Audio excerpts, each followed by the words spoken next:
In this video, I'm going to talk about the new feature of YouTube, which is amazing for podcasters, which is the collab feature. So I'll share with you how you can use it and why it matters. It's like a mini tutorial. So how it looks like is, for example, here I did a podcast with this guy, Tried by Noir, and I added him as a collaborator. And when people click the names, they can even subscribe to both our channels. So that new feature is a little bit similar to what we had for a while on Instagram and that I've been wanting for a long time on YouTube too. So if you look on Instagram when I do a podcast, it's very good practice to add the guest as a collaborator. So it shows on their page, the algorithm recommends it to their audience too, and that really boosts my post on Instagram. It's even a strategy where I often have on my podcast people with a large following on Instagram, because I know when I post clips with them and do a collab, I start to have a lot of eyeballs, a lot of visibility instantly just by having them as a guest and sharing those clips on their timeline. So collaboration feature is super powerful, and now it's on YouTube too.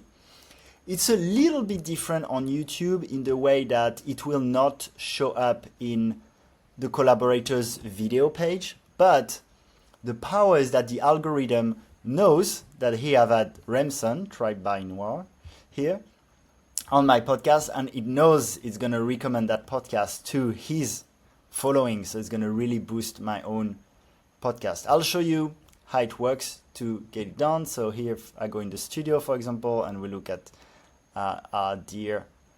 this is my top podcast, for example, in terms of views. So if you go here in the video details, I did it for him. I click show more and I go to manage collaborators, and here I typed the name.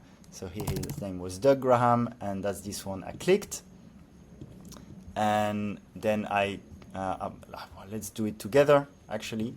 So I'll remove him from now, and Doug, I'll add him.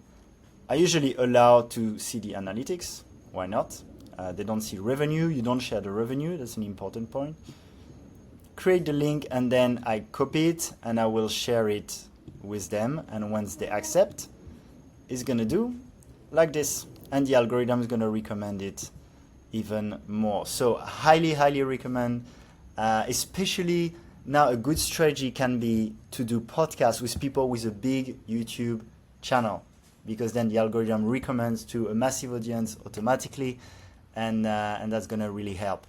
The way I share with people is also they should accept the collab, because for your guests it's nice that when people watch the video they can subscribe to their channel directly. So even if they don't get a share of the revenue, that's helpful. And one last thing is it still shows up on the homepage of the guest. It will show up. So someone did it with me.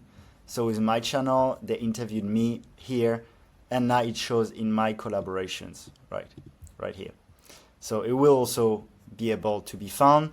But the way YouTube works these days is a lot of algorithm-driven things. And so if the algorithm puts let's say on the homepage of all these people here, like here I have 3 guests, and I started a collab. So if for all of them the algorithm goes like, yeah, you should watch this, of course it's going to have a good click-through rate, because people who follow my guest, they will click much more on this video, seeing the person they already follow being interviewed on a podcast. So again, if you're a podcaster and you have guests, definitely use it. I've just started using it, so I'll see if it affects the analytics. I'm sure it will, and help boost the channel. But that's really, really good news, guys. Enjoy. And of course, if you want to talk more about your podcast, whether you've already started or you're thinking of starting one, check the link in the description on how we can work together and have a chat at least to get started. Much love.